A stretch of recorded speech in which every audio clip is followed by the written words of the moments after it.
नमस्कार दोस्तों, स्वागत है आपका सबका रोजगार चैनल पर। मैं हूं अशोक कुमार। मध्य प्रदेश लोक सेवा आयोग द्वारा माइनिंग इंस्पेक्टर की वैकेंसी को निकाला गया है, जो कि टोटल वैकेंसी 19 है। और इसका जो एग्जामिनेशन फॉर्म फिल करने की डेट है वो 20 अक्टूबर 2023 से शुरू हो गई है। मतलब आज से ही आप 12 बजे से इसका फॉर्म फिल कर सकते हैं। और यह 19 नवंबर 2023 दोपहर 12 बजे तक इसका फॉर्म फिल किया जाएगा।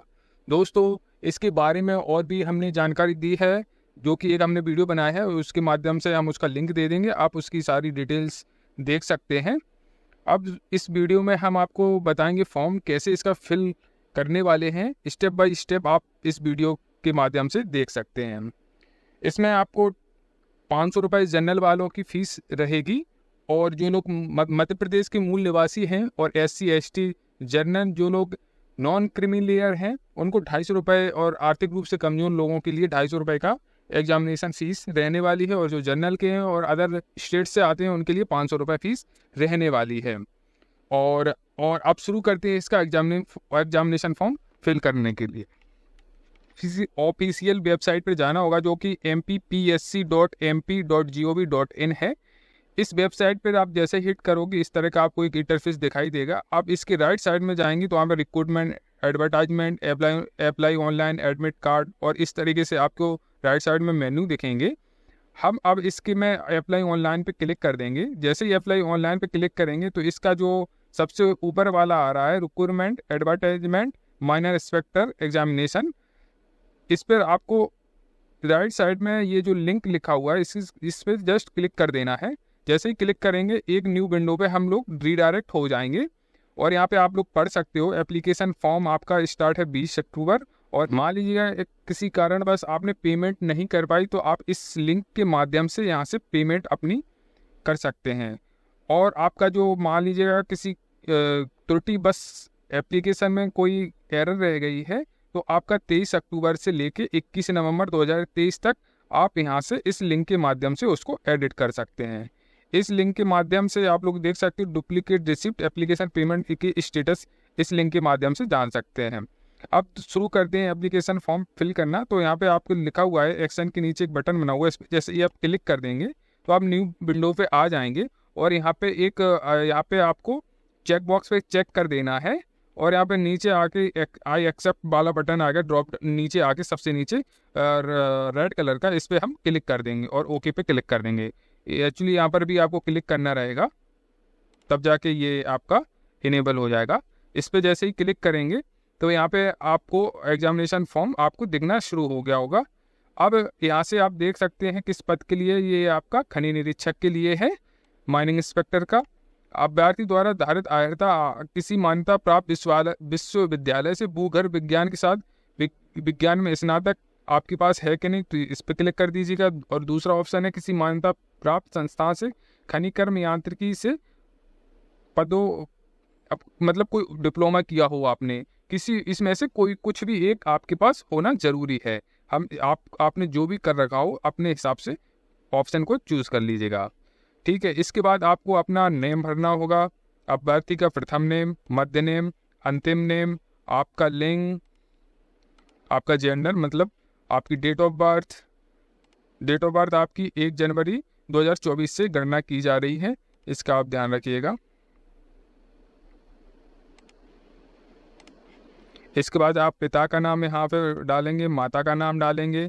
क्या आप अभ्यर्थी विवाहित हैं तो यस नो कर लीजिएगा। ठीक है, इसके बाद अगर आपने नो कर दिया तो आपको भरने की जरूरत नहीं है। अगर आपने एस किया है तो पति पत्नी का नाम आपको यहाँ पे डालना होगा। अगर आपके पास बच्चे हैं तो अपने हिसाब से जो भी बच्चे हो ना हो अपने हिसाब से इसको कर लीजिएगा। इसके बाद अगर आपके पास अंतिम बच्चा जुड़वा है तो उसकी जानकारी देने के लिए कहा जा रहा है। क्या अभ्यर्थी विधवा या तलाकशुदा महिला है तो यस नो अपने हिसाब से कर लीजिएगा। जो भी है मूल सूचना का विवरण यहाँ पे, क्या आप अभ्यर्थी मध्य प्रदेश के मूल निवासी, अगर आप मध्य प्रदेश के मूल निवासी हैं तो यस, और अगर आप दूसरे स्टेट से हैं तो नो कर दीजिएगा। और श्रेणी पूछी गई है आपकी कि आप जनरल हैं, SC हैं, ST हैं, OBC है या EWS है। तो इसमें आप अपने हिसाब से इसको जो भी आपकी कैटेगरी है उसको सिलेक्ट कर लीजिएगा। लेयर में आता है, अगर आप क्रीमी लेयर में आते हैं तो यस कर दीजिए, नहीं आती है तो नो कर दीजिए। अगर नो करेंगे आप तो आपसे पूछा जाएगा आपकी जाति का नाम, आप SC ST OBC हेतु किसके लिए, तो हम तो OBC, तो हमारा OBC है, इसको OBC कैपिटल लेटर में डाल देंगे।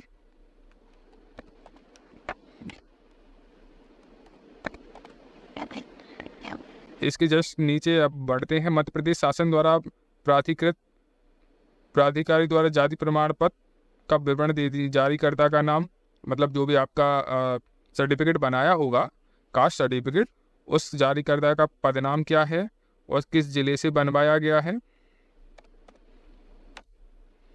प्रमाण पत्र क्रमांक, आपके जो जाति प्रमाण पत्र है उस पर क्रमांक जरूर लिखा होगा, वहाँ उस पर से देख के आप यहाँ पे टाइप कर दीजिएगा, और उसका जारी कब किया गया था उसकी डेट उस पर जरूर मेंशन होगी, आप उसको देख के भर दीजिएगा।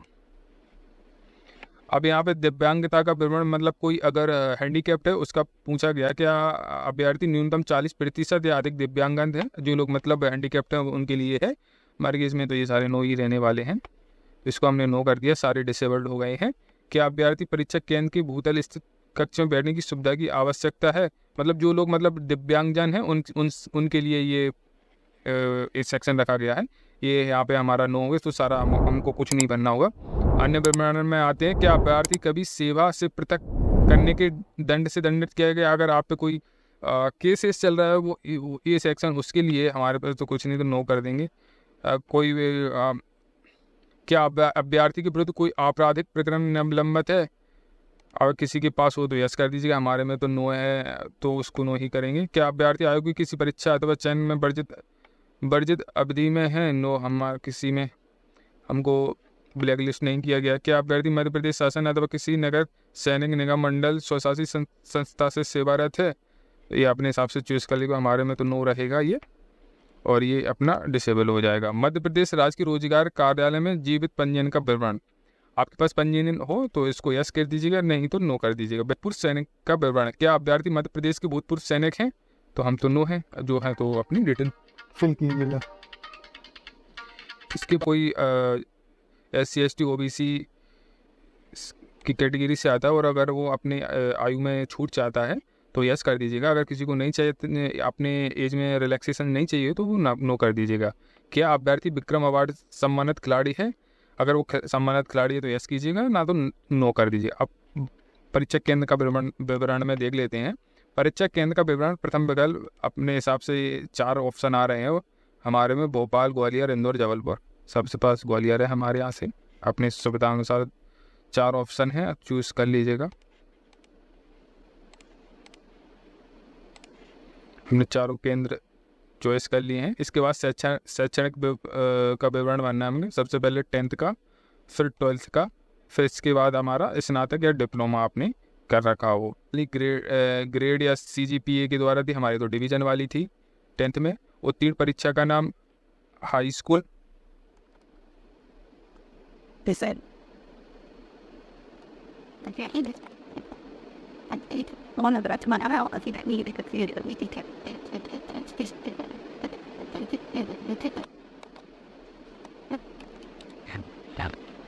और इसमें विषय में हमारे सभी थे, इसलिए मैं इसमें आल डाल देता हूँ। पूर्णांक हमारा था 500 का, प्राप्तांक हमको 341 प्रतिशत अपने आप कैलकुलेट हो जाएगी। डिवीज़न फर्स्ट है, बोर्ड MP बोर्ड, आपका जो भी बोर्ड है वो भरेंगे। वो 3 वर्ष आप डालिएगा, जिस भी ईयर आपने अपनी 10th उत्तीर्ण की हो, और रोल नंबर अपनी सर्टिफिकेट में देख लीजिएगा क्या है। इसके बाद हाई सेकेंडरी, इंटरमीडिएट जो भी आपके स्टेट में होती हो वो डालिएगा।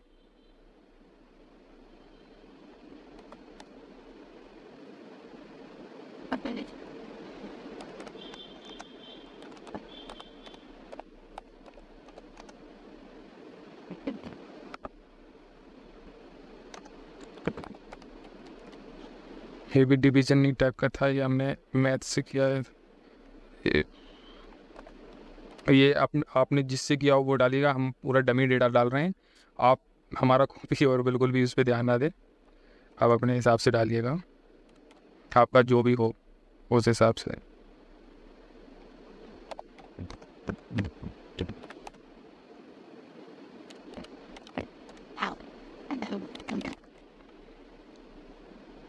आपने बीएससी या डिप्लोमा जो भी है वो आपने देख लीजिएगा, जियोलॉजी से होना चाहिए आपकी बीएससी भी, ग्रेजुएशन।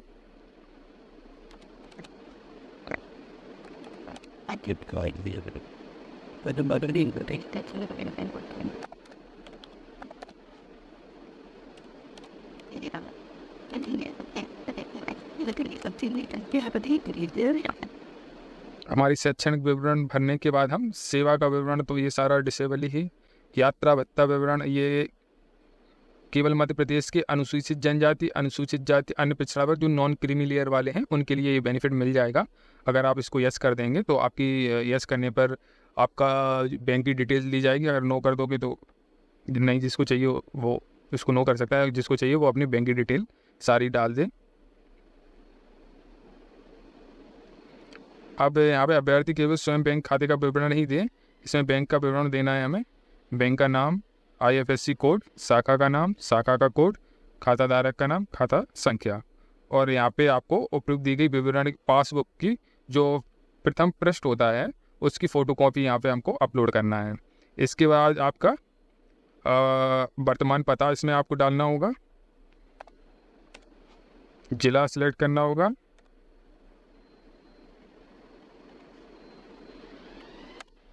जिला के बाद आप अपने यहाँ पे पता डाल दीजिएगा, पिन कोड और लैंडमार्क।